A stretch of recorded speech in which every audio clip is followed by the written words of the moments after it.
Assalamualaikum warahmatullahi wabarakatuh. Kembali lagi bersama saya Holil Tamami dari KPI 5C. Di sini saya akan kembali memaparkan materi yang sudah dipaparkan kemarin oleh kelompok kemarin, yaitu yang dengan judul memahami jurnalisme dari sejarah, regulasi hingga kode etik jurnalistik. Ya, langsung aja ya. Jurnalistik atau jurnalisme berasal dari kata jurnal yang berarti catatan harian atau catatan tentang kejadian sehari-hari.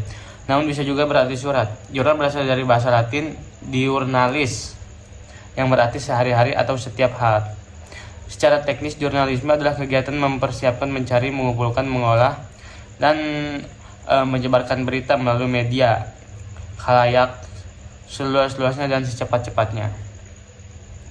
Tujuan dari jurnalisme yaitu sebagai berikut. Yang pertama, penyedia informasi, penyidik masyarakat, alat kontrol sosial, pemberi hiburan berdasarkan media. Jenis jurnalistik dibagi menjadi 3 kategori, yaitu yang pertama, jurnalistik cetak seperti surat kabar, koran, tabloid, majalah. Jurnalistik elektronik seperti radio, televisi, dan film.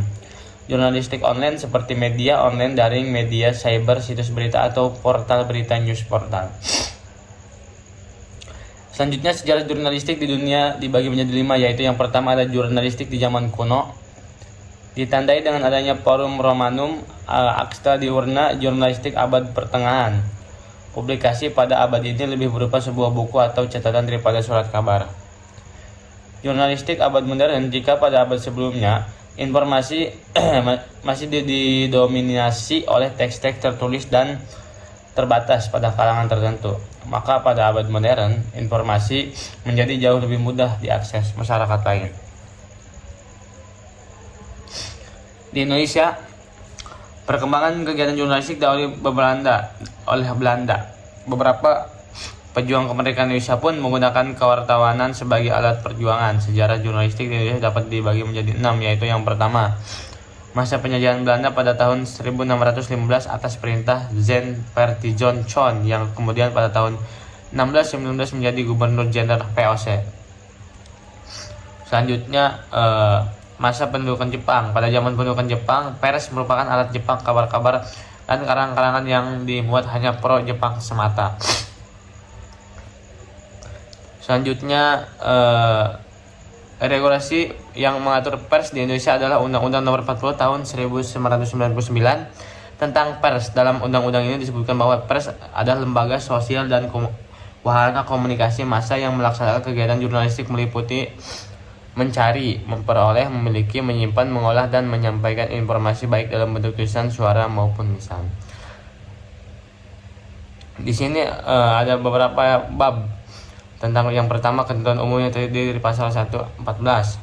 Yang kedua, bab 2, asas, fungsi, hak, kewajiban, dan peranan pers yang terdiri dari pasal 2, pasal 3, pasal 2 ayat 4. Selanjutnya, bab wartawan.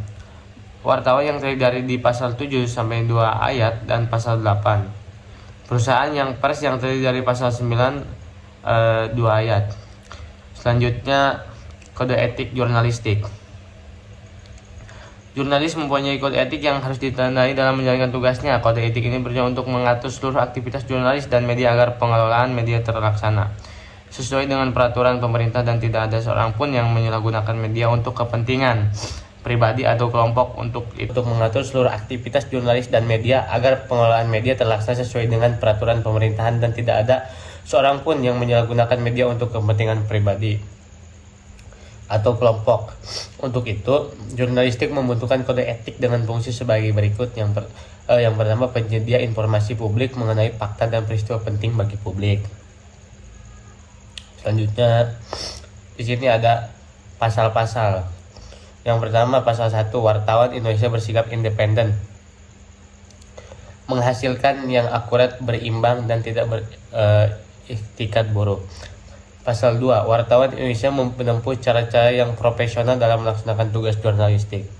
Pasal 3, wartawan Indonesia selalu menguji informasi, memberitakan secara berimbang, tidak mencampurkan fakta dan opini yang menghakimi, serta menerapkan asas praduga tak bersalah. Pasal 4, wartawan Indonesia tidak membuat berita bohong, fitnah, sadis, dan cabul.